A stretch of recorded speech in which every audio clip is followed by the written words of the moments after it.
여러분, 우리가 속한 공동체는 대체 어떻게 설계되는 걸까요?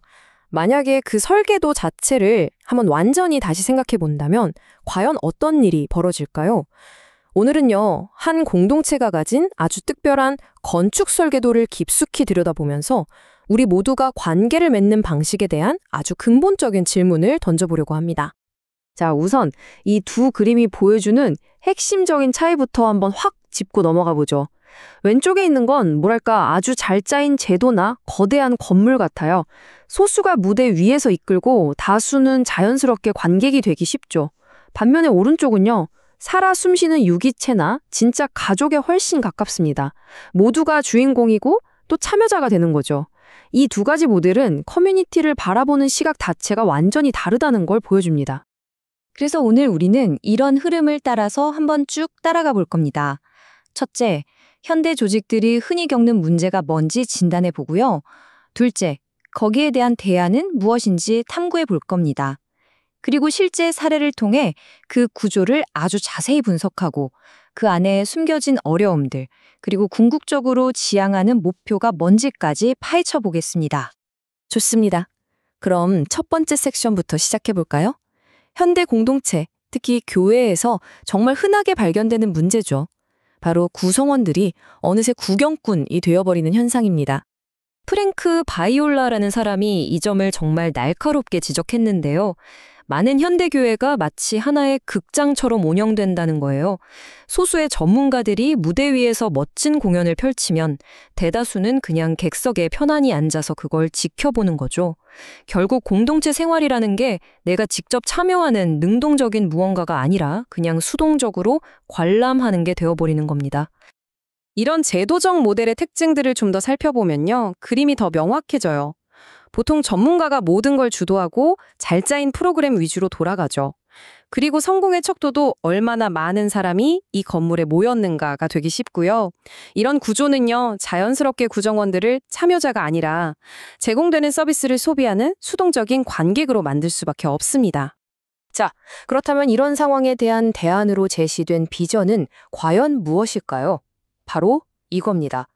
차갑고 정적인 기관이 아니라 따뜻하고 살아있는 공동체로 돌아가자는 아이디어죠. 유기적 교회라는 개념의 핵심은 바로 이거예요. 딱딱한 위계 질서를 따르는 회사가 아니라 관계를 중심으로 끈끈하게 뭉친 가족처럼 기능한다는 거죠. 마치 우리 몸의 팔다리가 각자 역할을 하듯이 모든 구성원, 한 사람 한 사람이 서로 긴밀하게 연결돼서 살아 움직이는 그런 공동체를 꿈꾸는 겁니다.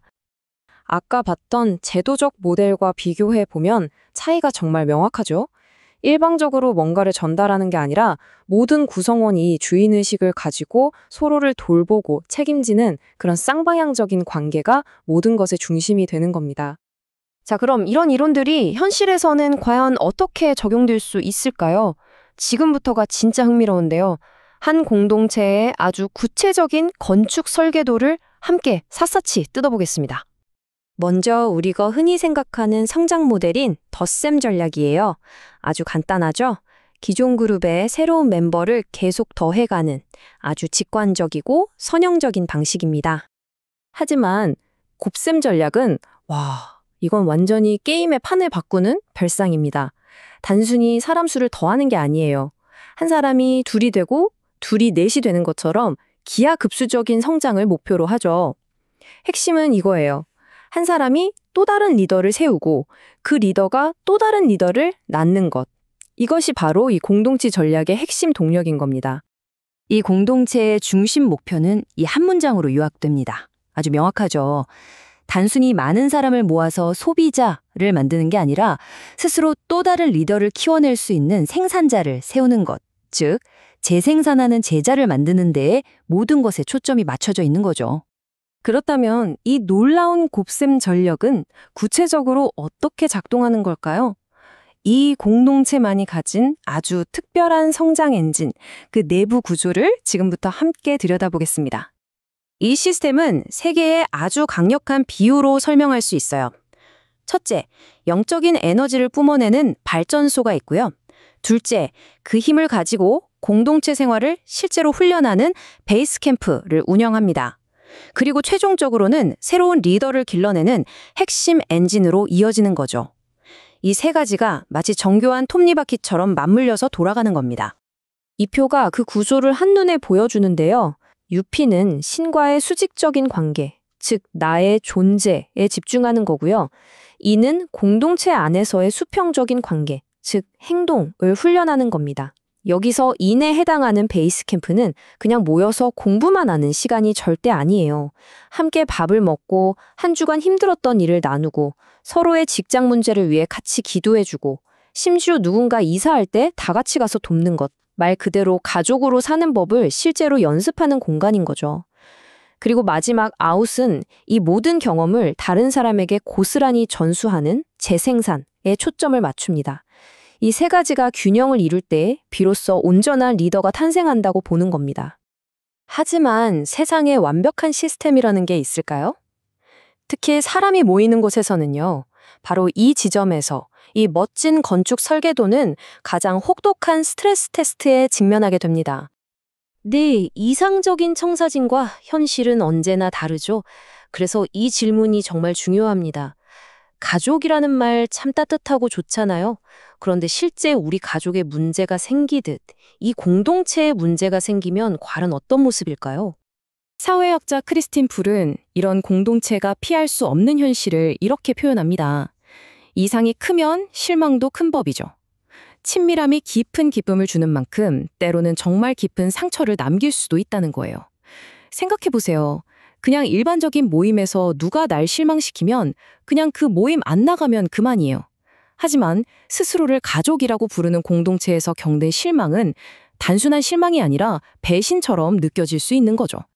크리스틴 풀이 지적한 이런 문제들은요, 마치 진짜 가족처럼 어떤 긴밀한 공동체라도 결국엔 마주하게 될 현실입니다. 깨져버린 약속, 서로에 대한 기대치, 질투, 사소한 오해, 이런 것들은 잘 짜인 시스템만으로는 절대 해결할 수 없는 지극히 인간적인 문제들이죠. 그리고 바로 이 지점에서 공동체의 진짜 실력이 드러납니다.